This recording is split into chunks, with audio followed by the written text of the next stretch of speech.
Oi. Vamos então orar para a gente começar aqui a nossa aula. Amém? Obrigado, Jesus, pelo teu amor e misericórdia que sempre nos alcançam nos dias bons, nos dias maus. Obrigado porque estamos reunidos aqui como família diante do Senhor, como igreja do Senhor, que entende a necessidade, a importância de sermos um povo sério, um povo que leva a sério a tua palavra, que leva a sério o que o Senhor revelou. Não para termos um conjunto de doutrinas, mas para nos tornarmos homens e mulheres melhores, homens e mulheres que cada vez mais se pareçam com Jesus. Obrigado por essa oportunidade que o Senhor nos dá e nos guia nessa aula também. Em nome de Cristo Jesus. Amém. Amém, irmãos. Vamos lá, então. A gente vai seguir aqui no nosso tema, como interpretar a Bíblia. Essa é a segunda parte dessa aula, né? Na semana passada, o Lincoln deu início à primeira parte. E essa é vou falar uma coisa que é muito importante aqui. Esse assunto, interpretação bíblica, que como a gente pode ver na aula passada, ela tem um nome na teologia, um nome técnico, que é hermenêutica. Então, que nada mais é do que o trabalho que quem prega tem que ter como algo assim, absolutamente levado a sério, né? A hermenêutica é a maneira como eu leio o texto bíblico, que é um texto que tem de 2000 anos para mais, e eu entendo como que os princípios contidos no texto bíblico fazem sentido para o mundo de hoje. Né? Então, em outras palavras, essa é a hermenêutica. Interpretar a Bíblia é o extrair da Bíblia as verdades, os princípios que vão servir para a nossa realidade hoje. Pregar tudo que a gente faz aos domingos na nossa igreja, nos cultos, na quarta-feira, nada mais é do que o resultado de uma hermenêutica, de uma interpretação bíblica para os dias de hoje. Então, a gente vai seguir aqui. Na aula passada, o Lincoln parou ali nos dois tópicos sobre o princípio da interpretação bíblica. A gente vai para o terceiro item aqui. Mas, vamos entender, vou antecipar o que é a aula de hoje. Ah, sim, importante também que eu ia dizer. Essas duas aulas sobre interpretação bíblica é o tipo de aula que você tem que depois você vai rever, né? A gente vai colocar no ar, no canal, a aula passada e essa, e postar no grupo. Mas é o tipo de aula que tem que assistir. Aí, a gente está assistindo hoje. Ter o trabalho de assistir novamente depois, anotar, estudar, porque a hermenêutica, para você ter ideia. No seminário, quando eu fiz faculdade de teologia, a hermenêutica, ela ocupava um semestre inteiro, né? A gente está, como o nosso curso é um curso mais sintetizado, então a gente está levando 2 aulas, mas isso em qualquer seminário é de um semestre para cima. Então, 6 meses desenvolvendo a hermenêutica, a interpretação bíblica. Então, o que a gente pode e tem que fazer nesse momento é saber que a gente não termina essa aula pensando, já sei tudo sobre interpretação bíblica, mas é fazer o trabalho de rever a aula, revisitar o livro de vocês, assistir novamente as aulas, para isso se tornar um hábito conforme você vai estudando a Bíblia. Bom, e a interpretação bíblica, ela tem pelo menos 3 formas na Bíblia. A Bíblia contém pelo menos 3 formas de comunicação do texto bíblico, e a gente vai ver que são formas diferentes, né? A gente tem a tipologia, a alegoria e a parábola. Os nomes são meio esquisitos, tirando parábola, porque a gente no Evangelho lê as parábolas de Jesus. Né? Mas tipologia e alegoria não são muito comuns da gente entender. Mas não são muito comuns da gente ouvir, mas não é difícil da gente entender. Vamos devagar, se a gente tiver qualquer dúvida, abre o microfone, fala, que a gente vai tirando aos poucos, e vale reforçar, assista essas aulas, essa é a passada, novamente depois. Bom, o que é a tipologia? A tipologia, ela é uma técnica que usa alguns símbolos para ilustrar Jesus ou os aspectos da fé. A gente vai ver isso na prática já já para ficar mais fácil. Mas é assim, por exemplo, Jesus é chamado de o Cordeiro de Deus, não é? João, o João vai dizer: vem o Cordeiro de Deus que tira o pecado do mundo, né? O João Batista. Quando Jesus estava chegando, ele falou: eis o Cordeiro de Deus que tira o pecado do mundo. Por que que João chamou Jesus de Cordeiro de Deus? Por que que a gente fala que Jesus é o Cordeiro de Deus? Por quê? Porque no Antigo Testamento, o povo judeu tinha seus pecados perdoados mediante o sacrifício de um cordeiro, do animal. Então, o sacrifício, o animal cordeiro sacrificado no povo de Israel, esse hábito do povo de Israel de sacrificar um cordeiro, é uma tipologia, é um tipo, ou seja, é um modelo que está apontando para o que Jesus viria a ser de maneira absoluta. A gente vai ver isso daqui a pouco. Alegoria. Alegoria é como a gente, por exemplo, numa conversa usa algum exemplo, né? Você está explicando alguma coisa, aí você dá um exemplo para ilustrar aquilo. Então, isso é uma alegoria, que é diferente da parábola. Por quê? A parábola é uma forma textual ou uma forma de alguém se comunicar. Por exemplo, forma textual. Alguém pode escrever uma crônica, um texto livre. Alguém pode escrever uma poesia. Ou alguém pode escrever uma parábola. Alegoria não. A alegoria é uma história, porque como a parábola também normalmente é história, pode ficar meio confuso. A alegoria eu posso estar escrevendo uma poesia e eu insiro uma história naquela poesia. É uma alegoria. Eu posso estar fazendo uma pregação e eu insiro uma história. É uma alegoria. Agora, a parábola não. A parábola é a maneira como eu me comunico. Não é nem poesia, não é nem pregação. Eu conto uma história. E essa história tem princípios, verdades e valores por trás dela que o ouvinte é obrigado a reagir a ela. Certo? Vamos seguindo aqui para a gente ir desenvolvendo essa ideia. Bom, tem o texto do Bruce Milne, uma frase do Bruce Milne, que ele diz assim: a Bíblia é infalível quando corretamente interpretada. Então, essa é uma grande verdade. A Bíblia não falha, a Bíblia não tem erro, a Bíblia não tem contradição, a Bíblia não tem nenhum tipo de lacuna, ponta solta. Se alguém acha isso, é porque, na verdade, não está interpretando a Bíblia da maneira correta. Né? Existem princípios para a gente interpretar a Bíblia. Por que existe tanta heresia? Por que existe tanta igreja, tanto pastor que prega tanta besteira? Pastor famoso, pastor não famoso, denominação famosa. Por que tem tanta gente? Por que tem tanta gente que segue? Porque tem gente que interpreta a Bíblia a partir de outros princípios. Princípio do seu próprio interesse, princípio de um tipo de palavra que vai fazer a pessoa dar bastante dinheiro, princípio que vai falar de um Deus que mimar você o tempo inteiro e você não vai poder passar por nenhum tipo de problema. Ou seja, esse tipo de interpretação da Bíblia, que está pondo na boca de Deus coisas que ele nunca disse, em algum momento, lá na frente, vai dar a impressão de que, poxa, Deus falhou, a Bíblia falhou. Mas não, na verdade, foi uma interpretação errada de quem deveria ter tido o compromisso de se responsabilizar por transmitir os princípios que são claros da gente ter para interpretar a Bíblia, né? Bom, vamos lá. Seguindo, então, o princípio da interpretação, para depois a gente entrar na tipologia, alegoria e parábola novamente. O Lincoln havia na aula passada falado dos princípios, né, da Bíblia, que comprova a própria Bíblia. E aí a gente tem um outro ponto, um outro princípio bíblico, que é o novo nascimento. Né? Então, o novo nascimento, a pessoa tem que se converter para poder lidar com o texto bíblico. né?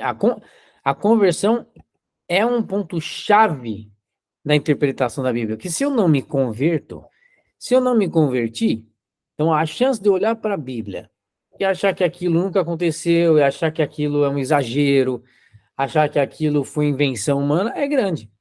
Porque eu só consigo lidar com os mistérios contidos na Bíblia se eu me converti e entendi que eu pertenço a um Deus que é absolutamente capaz de fazer tudo que está escrito aqui que aconteceu.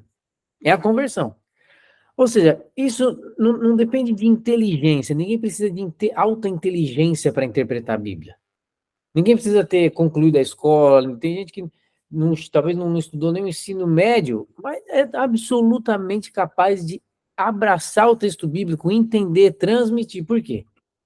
Porque um dos princípios bíblicos, aliás, a inteligência não é um princípio de interpretação bíblica, mas a disposição. Então, eu posso não ser tão inteligente, tão genial, mas se eu tenho a disposição de ouvir a voz de Deus, porque agora eu me converti e eu quero viver essa relação pessoal que Deus me oferece, nesse relacionamento pessoal com Deus, independente de ter um QI elevado ou não, eu, com a disposição do coração em conhecer a Deus, vou ser capaz de assimilar e compreender todas as verdades e riquezas contidas na palavra de Deus. Então, o novo nascimento é um princípio bíblico.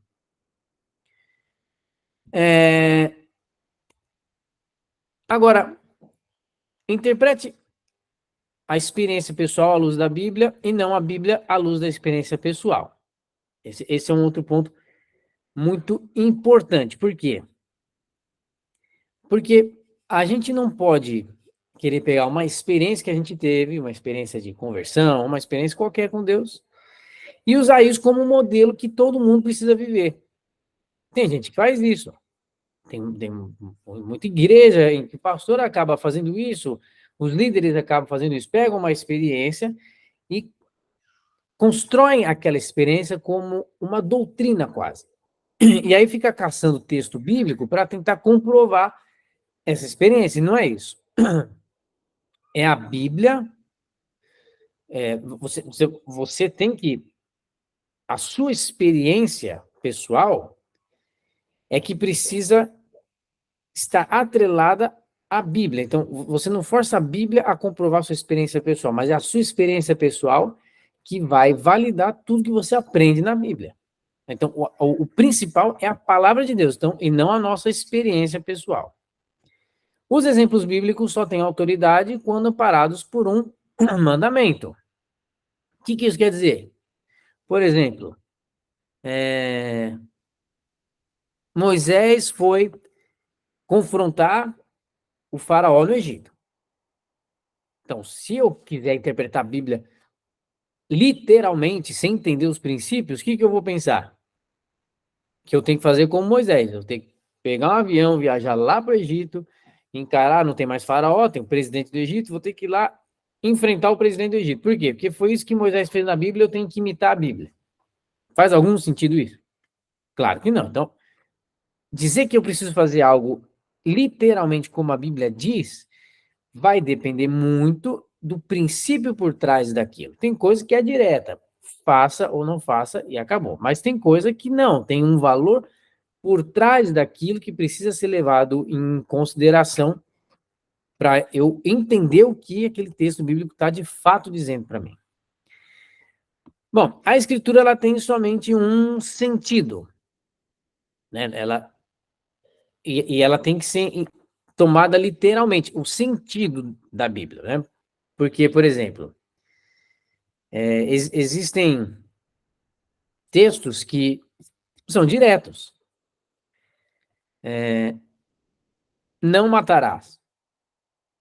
Não tem nenhum tipo de intenção secundária. Não é para matar e pronto. Então, tem um sentido literal nisso. Né? Ela não dá margem para outro tipo de interpretação. Então, quando tem um sentido literal, é preciso ter em mente isso. Por exemplo, em Marcos 9, 42 a 48, quando Jesus fala, está mencionando ali a questão do inferno. Ele fala, quem não cortar ou arrancar arranque o seu... se o seu olho te faz pecar, arranque-o, se sua mão... O que Jesus está falando do olho, por exemplo? Que ele fala, senão queimará no fogo do inferno. Nesse texto bíblico, do que Jesus fala, o inferno é literal. Agora, arrancar o olho não é literal. Jesus não está falando que você tem que literalmente arrancar o olho. Jesus está falando de você crucificar os seus impulsos carnais.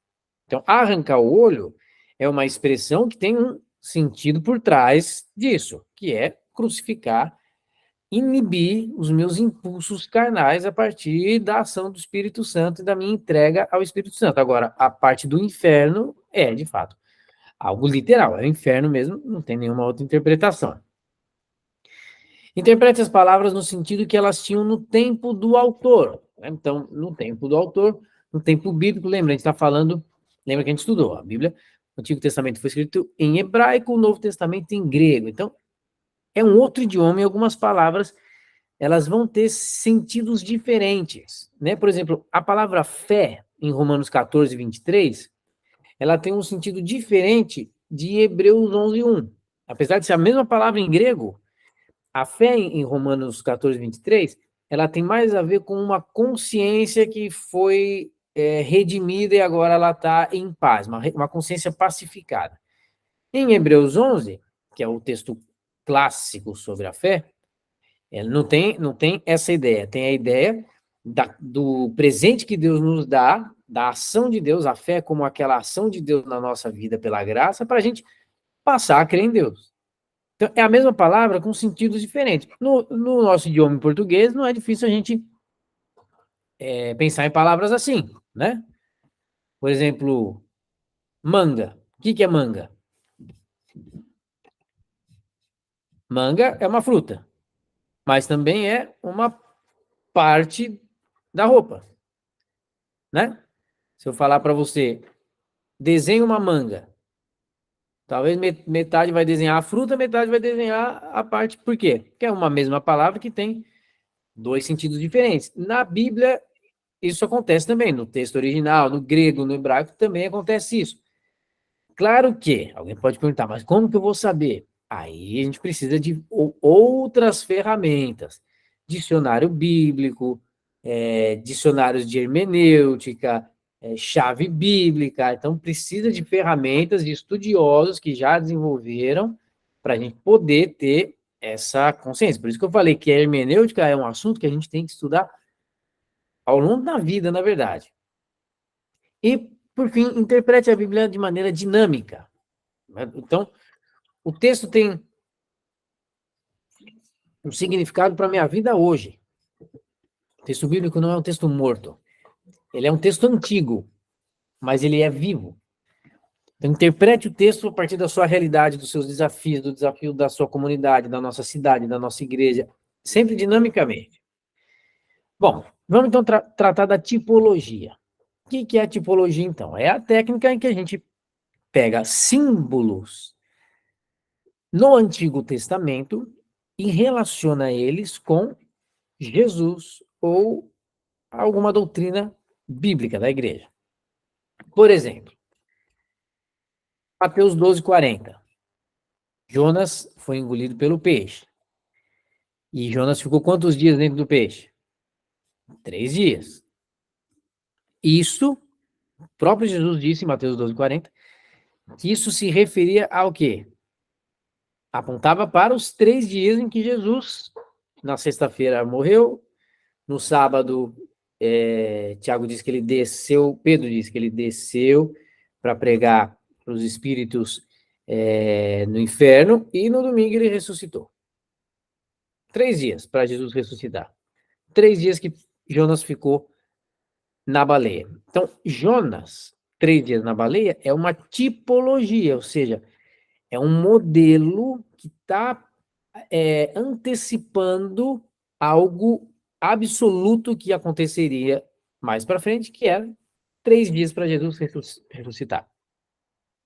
João 1:29, que foi o exemplo que eu usei no começo. O cordeiro usado na Páscoa do judeu apontava para quê?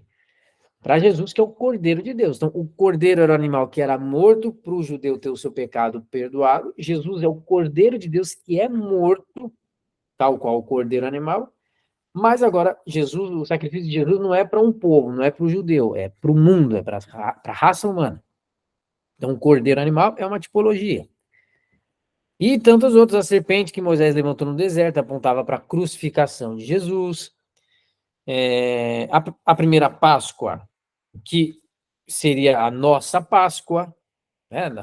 A nossa Páscoa, que a gente celebra a ressurreição de Jesus. Então, são várias tipologias. 1 Coríntios 10, de 1 a 11, Paulo faz a correlação entre a conduta de Israel no tempo que estava no deserto com a nossa vida cristã, os aspectos da nossa vida cristã. Então, Israel no deserto é uma tipologia da vida cristã. O tabernáculo dos judeus era a tipificação de Jesus na sua encarnação. O tabernáculo representava para o judeu uma materialização da presença de Deus. A coisa mais próxima de Deus, num aspecto concreto, era o tabernáculo, era onde Deus se revelava. Jesus é a encarnação. Então, o tabernáculo apontava, o tabernáculo era a antecipação, era o anúncio de que Deus estava disposto a se apresentar de maneira concreta, de maneira lógica, de maneira palpável, e isso aconteceu de fato e de maneira absoluta em Jesus. Bom, tipologia é uma palavra grega, tipos, que também forma a palavra em português, tipo, né? Tipo de roupa, tipo de carro, que é a ideia do quê? De um modelo, de um padrão. Né? Então, vem do grego dessa palavra. Característica dos tipos. Eles estão alicerçados na história e na revelação sagrada. Então, os tipos, essa tipologia, esses modelos que estavam assim antecipando aquilo que seria Jesus, aquilo que seria a vida cristã, eles estão no Antigo Testamento. Então, eles estão cercados pelo texto bíblico, pelo sagrado da Bíblia. São proféticos, ou seja, os tipos, né, o cordeiro, a Páscoa, tudo isso tinha um caráter profético, ou seja, estava apontando para um valor eterno que viria a acontecer, que é Jesus se encarnando e se sacrificando. Os tipos fazem parte integral da história sagrada e da doutrina cristã. Então, e não foi inventado por ninguém, por nenhum rabino, por nenhum místico. Ela faz parte da história, do texto bíblico. São cristocêntricos, isso é uma das coisas mais importantes. Apontam para Jesus. Ou apontam para a vida cristã, que toda a vida cristã é o resultado do encontro com Jesus. E são excelentes para instrução e edificação, porque cada tipo ele vai prover uma espécie de janela que permite a entrada de luz sobre um assunto. A carta aos Hebreus, ela é o maior exemplo de tipo. Se você ler a carta aos Hebreus, ali o autor de Hebreus, ou a autora de Hebreus, está trazendo luz sobre o que o Antigo Testamento significa. Por isso que pregar sobre o Antigo Testamento é mais difícil que pregar usando o Novo Testamento. Por quê? Porque a gente tem que olhar para o Antigo Testamento sempre a partir da luz de Jesus. As histórias do Antigo Testamento aconteceram quando Jesus ainda não havia vindo como homem. Mas a gente vive numa época em que Jesus já veio, já se sacrificou, a gente vive a luz da revelação de Cristo Jesus. Então, o Antigo Testamento a gente sempre precisa extrair os tipos, os modelos que vão apontar para Jesus para a gente entender a história e o que está sendo pregado a partir daquele texto, né? Exemplos bíblicos. Paulo em Romanos diz que Jesus é o segundo e último Adão.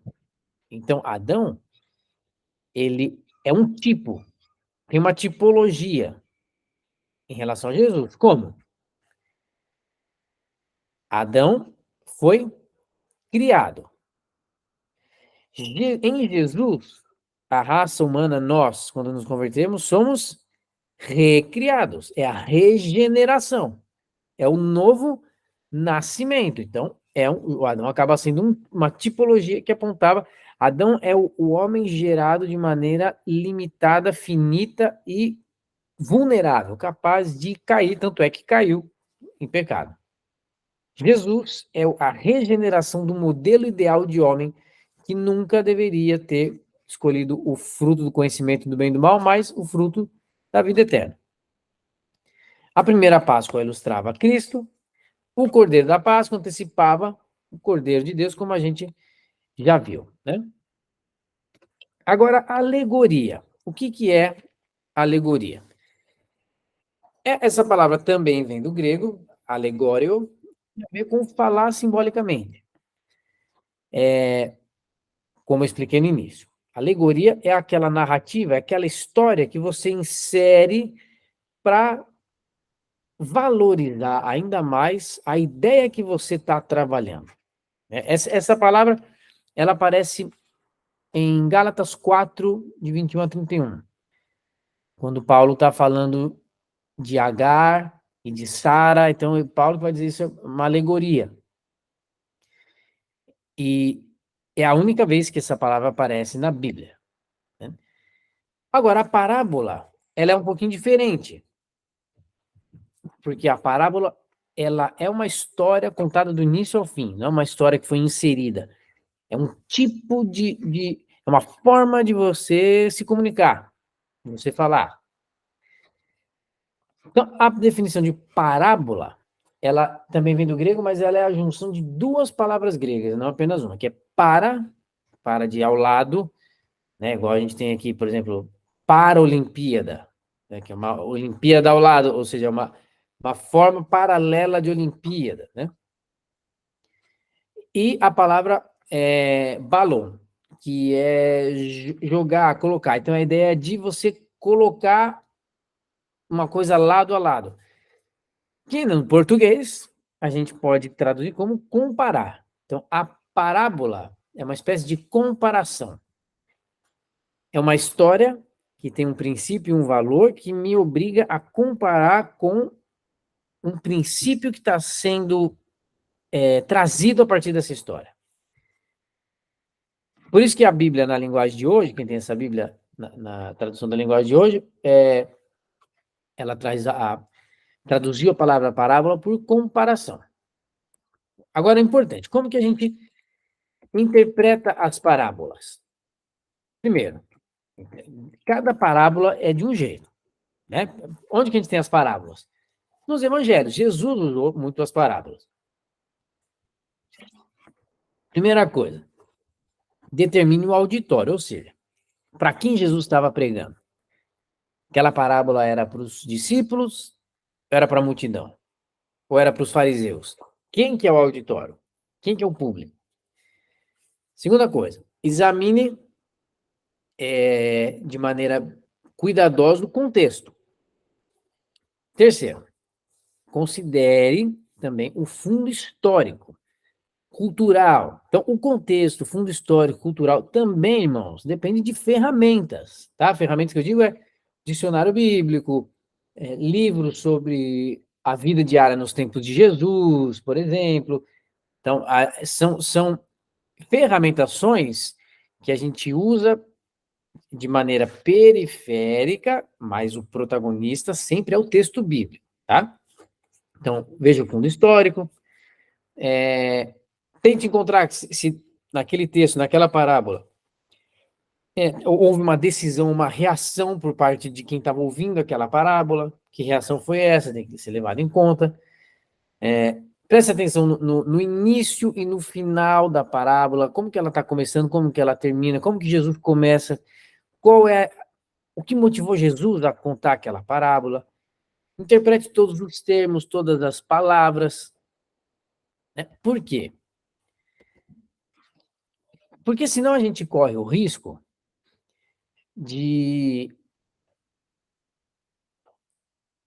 não perceber o principal sentido do que Jesus está fazendo. Por exemplo, ó, vou dar um exemplo bem simples.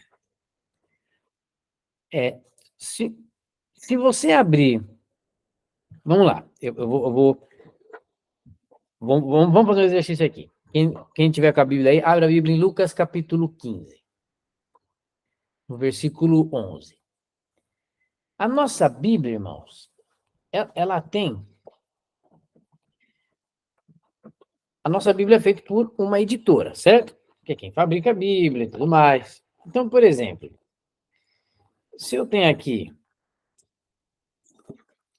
Isso aqui é importante, muita gente não se dá conta disso, tá? Mas, por exemplo, eu falei, abre em Lucas 15, versículo 11. Na Bíblia de vocês, antes do versículo 11, tem alguma coisa em cima escrito? O que está escrito antes do versículo 11, entre o versículo 10 e 11? A parábola do filho perdido. A parábola do filho perdido, né? Então, se eu aproximar a minha Bíblia aqui, deixa eu ver se vocês vão ver. Ó, vou até circular aqui para ficar mais fácil. Ó, parábola do filho perdido. Peraí. Não sei se está dando para enxergar, mas normalmente essas partes são escritas em negrito. Esses subtítulos não estão na Bíblia, irmãos, não estão no original. Isso aqui é um trabalho da editora, de quem fabrica a Bíblia, de colocar um subtítulo para te dizer qual é o próximo assunto. Tá? Isso aqui não tem no texto bíblico original, isso aqui não foi escrito em grego, nos originais, não, isso aqui é da editora que fabrica a Bíblia, por exemplo, isso aqui é da Sociedade Bíblica Brasileira. Da Sociedade Bíblica Brasileira vai lá e põe isso daqui. Vocês já vão entender onde eu quero chegar. Então, Lucas 15, versículo 11, aqui para nós, vou pegar a Bíblia de novo, tem um subtítulo, uma antecipação aí da história, dizendo que é a parábola do filho perdido. Ou seja, quem que é, quando Jesus conta a parábola do filho perdido, quem que é o principal personagem da parábola do filho pródigo? Quem é? Pode responder quem quiser. É o filho que foi embora e pediu a parte dele da herança do pai. É isso que a gente pensa, porque, inclusive, a editora obriga a gente a pensar isso, a parábola do filho perdido. Mas, vamos lá, vamos entender. Vamos pegar uma das técnicas aqui, a técnica do prólogo e do epílogo, ou seja, do começo e do final. Vamos pegar o começo. Jesus conta a parábola do filho perdido, do filho pródigo, mas antes ele conta outras duas, da moeda perdida e da ovelha perdida, certo? O que motivou Jesus a contar essas parábolas? Onde a gente encontra essa informação? No versículo 1 e 2 de Lucas 15. Vamos ler? Olha lá, volta aí para Lucas 15, versículo 1 e 2. Aproximavam-se de Jesus todos os publicanos e pecadores para o ouvir. Os fariseus e os escribas murmuravam, dizendo: esse recebe pecadores e come com eles. Então, vamos lá, irmãos. Isso aqui, eu estou dando uma aula de hermenêutica, na prática. Quem é que se aproximou de Jesus? A gente tem que... O contexto histórico, né, que está ali na letra C, na letra B, examine cuidadosamente o contexto. A gente encontra contexto no próprio texto bíblico. Então, a gente tem que usar a imaginação. Jesus está lá, e aí se aproxima de Jesus quem? O pessoal que não presta. Certo? Pensa aí hoje em dia quais são as classes que muitos cristãos consideram que não tem valor, que não pode ir para a igreja, que não presta. Esses todos estariam pertinho de Jesus, porque eles se aproximavam. Que era a gente que percebia que em Jesus eles poderiam ter algum tipo de esperança na vida.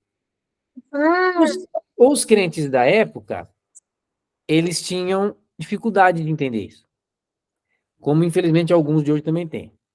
De entender que perto de Jesus qualquer um pode chegar. Jesus não tem preferido.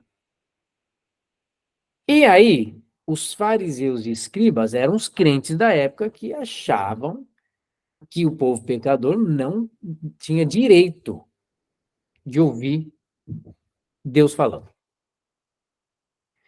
Então, os fariseus e os escribas, os crentes da época, eles murmuravam. reclamavam, começaram a falar, esse aí não só recebe pecadores, como come com eles, divide a mesa com eles, divide a vida com eles. O que está escrito no versículo 3, irmãos? Vamos lá, alguém fala para mim a primeira palavra do versículo 3. Isso é exercício de interpretação bíblica. E ele propôs essa parábola. Certo. E ele propôs. No seu está escrito E. Vamos ver, alguém tem uma outra versão que tem uma outra palavra? No versículo 3. Diferente da que o Diego leu.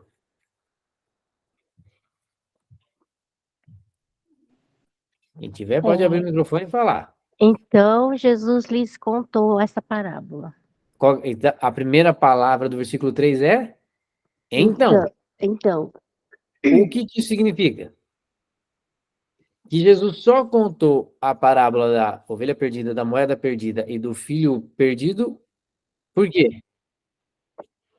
Porque os fariseus estavam reclamando de Jesus receber os pecadores. Então, o que motivou Jesus a contar as parábolas? O que motivou Jesus a contar a parábola da moeda perdida, da ovelha perdida e do filho perdido foi o quê? Os crentes que não entendiam que Jesus recebia os pecadores. Agora, a parábola da ovelha perdida e da moeda perdida, elas antecipam a principal parábola desse conjunto, que é a do filho perdido, do filho pródigo. Agora, irmãos, fala para mim. Qual é o personagem da parábola do filho pródigo que tem a ver com os fariseus e os escribas que reclamavam de Jesus receber os pecadores? Quem é o personagem? Quem lembra da parábola? Pensa aí.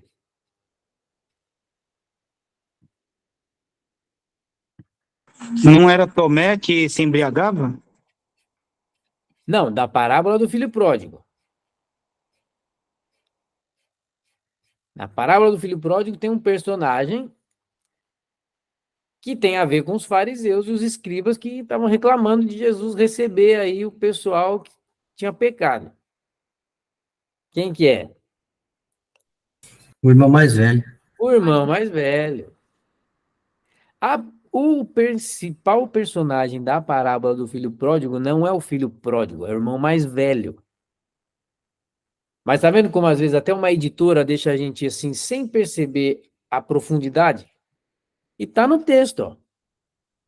Os escribas reclamavam, então Jesus teve que contar a parábola. Então Jesus teve que contar uma história que fizesse eles se identificarem com o filho mais velho, que reclamou do pai receber o filho mais novo. O protagonista da parábola do filho pródigo não é o filho pródigo, é o filho mais velho. E é o versículo 2 e 3 que deixa isso claro para a gente. Tá vendo como a interpretação bíblica ela é muito rica? Como ela depende assim de várias estratégias e combinações. Eu tenho que olhar o contexto, eu tenho que ver o que motivou Jesus.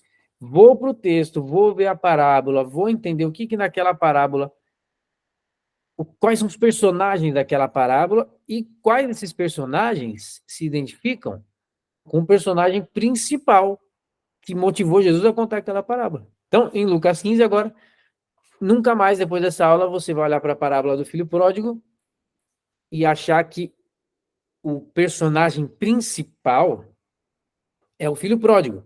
Porque Jesus só teve que contar toda a história do filho pródigo para os fariseus se enxergarem onde? No irmão mais velho. Percebe como é bacana? Né? Como é um trabalho gostoso assim, de interpretar a Bíblia usando os recursos que são possíveis? Então, a interpretação bíblica é uma tarefa para todo mundo. Deus deseja que todos os homens cheguem ao pleno conhecimento da verdade. 1 Timóteo 2,4. E certamente eles não farão isso sem manejar bem a palavra da verdade. 2 Timóteo 2,15. Então, os princípios da interpretação bíblica são essenciais, irmãos, para a gente compreender as Escrituras. Então, a partir de agora, peguem essa aula. Ela daqui a 15 minutinhos, 20 minutinhos no máximo, já vai estar no canal do YouTube da igreja. Eu vou colocar aqui no grupo. A partir de agora, assista essas 2 aulas novamente, escreva aí as ferramentas, pega um texto bíblico, vai lá nos evangelhos, pega uma parábola ou qualquer outro trecho, tenta interpretar, tenta extrair dela o que você aprendeu aqui nessas últimas aulas como um exercício de estudo bíblico, né? Não precisa ser uma coisa meramente técnica, mas para você mesmo, tenta extrair com essas ferramentas algo que você consiga aplicar na sua vida, consiga desenvolver na sua espiritualidade. Amém? Alguém tem alguma pergunta? Ficou alguma dúvida?